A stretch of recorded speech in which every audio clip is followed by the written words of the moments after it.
నమస్తే BC news కి స్వాగతం. నా పేరు నీలిమ. ముందుగా ముఖ్యాంశాలు. విజయవాడలో లోక్ భవన్ లో గవర్నర్ అబ్దుల్ నజీర్ ఆధ్వర్యంలో తేనేటి విందు. సతీ సమేతంగా హాజరైన సీఎం చంద్రబాబు, పాల్గొన్న మంత్రులు, న్యాయమూర్తులు, ఉన్నతాధికారులు.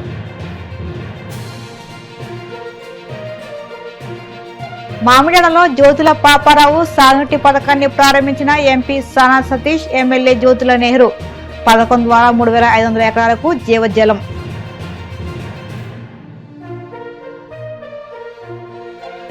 డిఎస్సి అక్రమాలను కప్పిపుచ్చేందుకు కూటమి ప్రభుత్వం ఏపీపీఎస్సీ అంశాన్ని తెరపైకి తెస్తుంది. మండిపడ్డ వైసీపీ రాష్ట్ర అధికార ప్రతినిధి పొత్త శివశంకర్.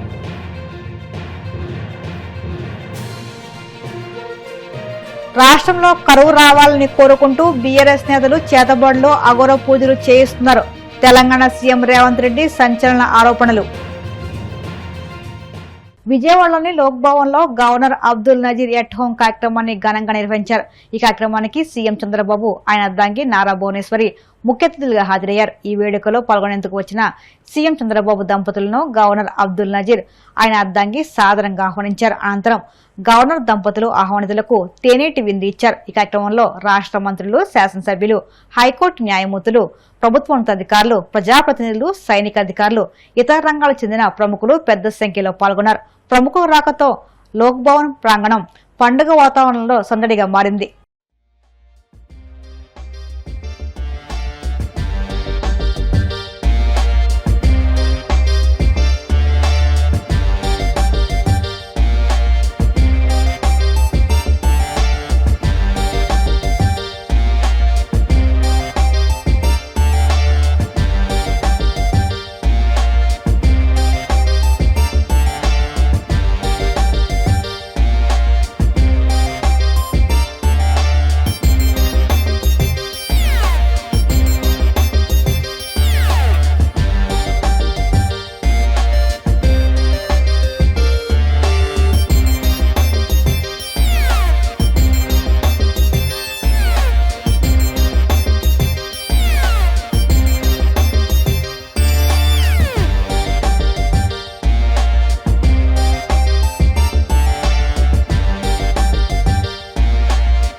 కాకినాడ జిల్లా జగ్గంపేట మండలం మామిడాడలో 3.82 కోట్లతో నిర్మించిన జ్యోతుల పాపారావు సాగునీటి పథకాన్ని ఎమ్మెల్యే జ్యోతుల నెహ్రూ అధ్యక్షతన రాజ్యసభ సభ్యుడు సానా సతీష్ ముఖ్య అతిథిగా హాజరై ప్రారంభించి రైతులకు అంకితం చేశారు.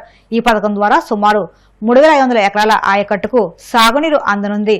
మామిడాడ, ఇర్రిపాక, నరేంద్రపట్నం, మర్రిపాక, గొల్లలగుంట గ్రామాలకు చెందిన రైతులకు ఈ పథకం ప్రయోజనం చేకూర్చనుంది. ఈ సందర్భంగా ఎమ్మెల్యే జ్యోతుల నెహ్రూ మాట్లాడుతూ తమ పెద్ద తండ్రి జ్యోతుల పాపారావు ఈ ప్రాంతంలో కనీసం 1,600 ఎకరాలకైనా సాగునీరు అందించాలనే లక్ష్యంతో కృషి చేశారని తెలిపారు. ఆయన ఆశయాన్ని నెరవేర్చినందుకు ఈ సాగునీటి పథకానికి శ్రీకారం చుట్టినట్లు చెప్పారు. రాజ్యసభ సభ్యుడు సానా సతీష్ మాట్లాడుతూ జ్యోతుల నెహ్రూ 1994 నుంచి నిరంతరం రైతుల సంక్షేమం కోసం పనిచేస్తుందని కొనియాడారు. తక్కువ వ్యయంతో ఎక్కువ ఆయకట్టుకు సాగునీరు అందించడం ఆయన ప్రత్యేకతగా అభివర్ణించారు. ఎన్నికలైతే పోటీ చేశానో అన్ని ఎన్నికల్లోనూ కూడా నాకు తను ఢిల్లీలో ఉన్నా, ఇతర దేశాల్లో ఉన్నా, హైదరాబాద్ లో ఉన్నా, ఇక్కడికి నాకు వచ్చి అన్ని రకాలుగానే కూడా సహకరించినటువంటి సతీష్ గారు అని చెప్పేసి ఈ సందర్భంగా మీ అందరికీ మనవి చేస్తున్నా. అటువంటి మరి ఎక్కడ రాజకీయ పార్టీలతో సంబంధం లేదు. నేను ఏ పార్టీలో ఉన్నా నా పని డాడీ ఇది నీకు ఇది అని చెప్పి వెళ్ళినటువంటి మనిషి సతీష్ బాబు. ముఖ్యంగా ఈనాడు ఈ పథకం చూసుకుంటే 1978లో మా పెదనాన్న గారు అయినటువంటి జ్యోతుల పాపారావు గారు మామిడాడ ఎత్తుపోతల పథకాన్ని తీసుకురావడం జరిగింది. మన పక్కన ఉన్నటువంటి ఏలేరు నుంచి మన ప్రాంతానికి మామిడాడ, ఇర్రిపాక, గొల్లలగుంట ఈ 3 చెరువుల కింద ఉన్నటువంటి ఆయకట్టుకి కూడా నీరిచ్చేటటువంటి కార్యక్రమాన్ని ఆనాడు ఆయన సుమారు రమారమి 1,500 ఎకరం 1,600 ఎకరం వరకు నీరు ఇవ్వాలనేటటువంటి ఆలోచనతో ఎన్నో ప్రయత్నాలు చేశారు. ఆ రోజుల్లో మన నెత్తి మీద ఉన్నటువంటి కల్లోడు దగ్గర ఉన్నటువంటి పేరంటాల కాలువను తవ్వి మన ప్రాంతానికి తేవాలి అని చెప్పేసి నెలల తరబడి సర్వే చేయించినటువంటి పరిస్థితి. ఆ రోజుల్లో సాధ్యం కాదు అన్న తర్వాత లిఫ్ట్ ఇరిగేషన్ తేవాలి, మామిడాడ లిఫ్ట్ ఇరిగేషన్ అని చెప్పి తేవడం, ఐడిసి ద్వారా ఆ లిఫ్ట్ ఇరిగేషన్ తయారు చేయడం, అది సైట్ సెలక్షన్ కరెక్ట్ గా కాని కారణంగా మనకు వచ్చే నీరు వచ్చేటటువంటి కాలువ ఎప్పుడు కూడా ఆనందంగా ఉండాలి, ఇతనికి క్రాప్ ఏమేయాలి, వాటర్ ఏమి ఇవ్వాలి అన్న ఆలోచన ఉన్న నాయకుడు ఈ మెట్ట ప్రాంతంలో మీకు దొరకటం, ఇటువంటి నాయకుల కింద మీరందరూ ఉండటం కూడా చాలా అభిమానం. ఎటువంటిదంటే మీకు చెప్పేది ఏంటంటే, నేను ఎంపీ అయిన వెంటనే నా ఆలోచన కాకినాడ ఏరియాలో ప్రతి సంవత్సరం 1000 మందికి కొత్త ఉద్యోగాలు ఇవ్వాలన్నది నా ఆలోచన. ఆ ఆలోచనతో నేను ఒక స్కిల్ డెవలప్మెంట్ సెంటర్ స్టార్ట్ చేసి నాకు వచ్చిన ఎంపీ ల్యాండ్స్ ప్రతి సంవత్సరం ఆ స్కిల్ డెవలప్మెంట్ లో పెట్టి పిల్లలకి ట్రైనింగ్ ఇవ్వాలన్నది ఆలోచన. నేను ఒక్క విషయంలో డివియేట్ అయ్యాను. ఇటువంటివి ప్రజలకు నలుగురు ఉపయోగపడేది. మీ మెట్ట ప్రాంతం ఈవేళ ఇంత సస్యశ్యామలంగా వరేసుకోవడానికి కానీ ఇంకొక దానికి కానీ వచ్చిందంటే ఇటువంటి నాయకులు ఉండబట్టి, కృషి చేయబట్టే. ఇప్పుడు తమ్ముడు వినయ్ నిజంగా నాకు ఆశ్చర్యం వేసింది. ఈ వయసులో అందరూ కూడా రకరకాల ఉద్యోగాలు చేసుకుంటూ ఇంకో చోట వెళ్తారు. ఆయన ఇక్కడ వ్యవసాయం చేస్తా వ్యవసాయం గురించి ఆలోచిస్తున్నారు అంటే ఈ జంజీ ఏజ్ లో చాలా సంతోషం. ఈ వ్యవసాయాన్ని మీకు చిన్న చిన్న సమస్యలు బిగినింగ్ లో ఉండొచ్చు తమ్ముడు, కానీ నెహ్రూ గారు లాంటి నాయకులు ఉన్నప్పుడు ఇటువంటివన్నీ కూడా అత్యవసరంగా క్రియేట్ చేయగలిగిన ఈ డెలివరీ సిస్టమ్ ని ఈ సంవత్సరానికి కొన్ని ఇబ్బందులు ఉండొచ్చు, తర్వాత అవి ఎలా రెన్యువల్ చేయాలి ఏంటి అన్నది మన నెహ్రూ గారు విన్నవిస్తారు. దానికి ఎలా చేయాలి ఏంటి అన్నది కూడా మీకు ఆయనకు ఒక ప్రత్యేక ప్రణాళిక ఉంటుంది. ఈ 8 చెరువులు, విలేజ్లు, ఈ 3,500 ఎకరాలు కాదు.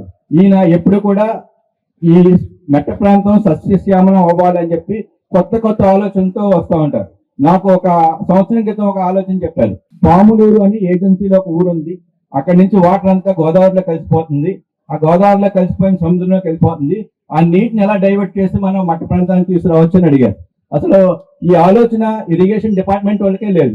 అటువంటి ఆలోచన కొత్త కొత్త ఆలోచనలతో వస్తారు. మేము కూడా గవర్నమెంట్ కానీ ఆయన చెప్పిన సూచనలు పాటిస్తా, మీరు ఇందాక ఈ గారు అడ్వైజర్ చెప్పారు వెంకటేశ్వరరావు గారు కానీ ఇటువంటి ఆలోచన ఉన్న వాళ్ళని ఎప్పుడు కూడా ఇది మా ప్రాంతానికి ఉపయోగపడుతుంది, మా జగ్గంపేటకి పత్తిపాడికి ఉపయోగపడుతుంది, దీన్ని ఎలా తీసుకురావాలని చెప్పేసి ఆలోచన కూడా చేస్తున్నాం. ఆ పాములూరు పథకాన్ని కూడా ముందుకు ఎలా తీసుకెళ్ళాలి, మొత్తం నీరు ఎలా అందించాలి, సముద్రంలో కలిసిపోకముందు నీటిని ఎలాగ రైతు ఉపయోగించుకోవాలి, మంచినీటి కింద ఎలా మార్చాలనే ఆలోచనతో ముందుకు తీసుకెళ్తున్నాం. ఈ కూటమి ప్రభుత్వం చంద్రబాబు నాయుడు గారు, పవన్ కళ్యాణ్ గారు వీరిద్దరు నాయకత్వంలో మంచినీరు జల జీవన్ మిషన్ ద్వారా పవన్ కళ్యాణ్ గారు ప్రత్యేక శ్రద్ధ తీసుకుంటున్నారు. చంద్రబాబు నాయుడు గారు మీ వ్యవసాయానికి సంబంధించిన నీరు ప్రత్యేక శ్రద్ధ తీసుకుంటున్నారు. వీరిద్దరి ఆలోచనతో రాష్ట్రం ఇంకా ముందుకు తీసుకెళ్తాం. ఈ రాష్ట్రంలో ప్రతి రైతు ఆనందంగా ఉండడమే ఎన్డీఏ యొక్క కర్తవ్యం. నెల్లూరు జిల్లా గూడూరు పట్టణంలోని శ్రీ ధర్మరాజుల స్వామి దేవస్థానంలో శిఖర ప్రతిష్ట మహా కుంభాభిషేక ఉత్సవాలు ఘనంగా ప్రారంభమయ్యాయి. 3 రోజుల పాటు కుంభాభిషేక ఉత్సవాలు ఘనంగా నిర్వహించనున్నారు. అర్చకులు విశ్వసేన పూజ, పుణ్యవచనం, దీపారాధన, అంకురార్పణ, వాస్తు పూజ, కంకణధారణ సాంప్రదాయబద్ధంగా నిర్వహించారు. భక్తులు పూజా కార్యక్రమాలు పాల్గొని తీర్థప్రసాదాలు స్వీకరించారు.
ఇప్పుడు కాసేపు ప్రకటనలు.